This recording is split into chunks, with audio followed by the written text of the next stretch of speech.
వేస్తాను, పట్టుకెళ్ళు. అబ్బబ్బా వద్దమ్మాయి గారు, మా బావకి నా చేత్తో వండి పెట్టాలి. కూరగాయలు ఇప్పించండి.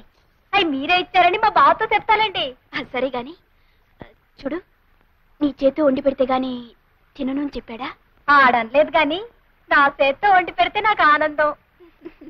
సరే తీసుకొస్తాను. లస్కోర లస్కో, అమ్మాయి గారు చాలా చదివేస్తున్నారు. అరే ఏమిటిది, మర్చిపోయావా? ఓహో, మొదటి ముద్ద నువ్వు పెట్టాలి కదా, మరిచిపోయాను. ఏమిటి 2 కూరలు చారు చాలా చేసేవే? పట్నం నుంచి వచ్చినోడివి పచ్చడి మెతుకులు ఎట్టా తింటావని లక్ష్మి గారిని అడిగి కూరగాయలు తెచ్చుండాను.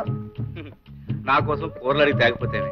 పట్నంలో నేను కూడా పచ్చడి మీదకి తిన్నాను, పిచ్చి మొక్కమా. నువ్వు తింటే తినుండొచ్చు, కానీ నా చేత్తో ఎట్టేటప్పుడైనా కూర అన్నం పెట్టకపోతే ఎట్టా?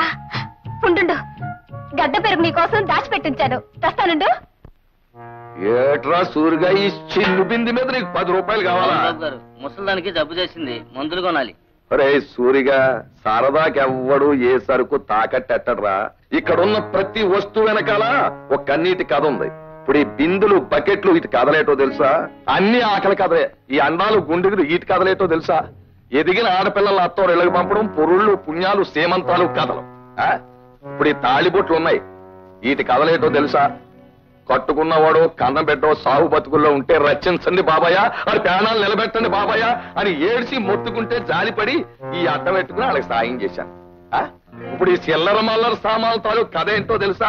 అన్ని సారా కథలే. అంతెందుకు ఆ మూలం చూడ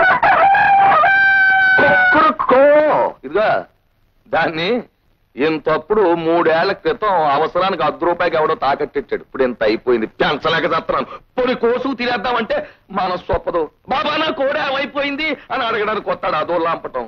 ఒరే నేను జాలిగుండోని గనక మన ఊరోళ్ళు ఏ జాలికా చెప్పినా నేను వింటున్నాను గాని నా కథని కూడా ఎవడు లేడురా. నీ కథేంటి బాబా?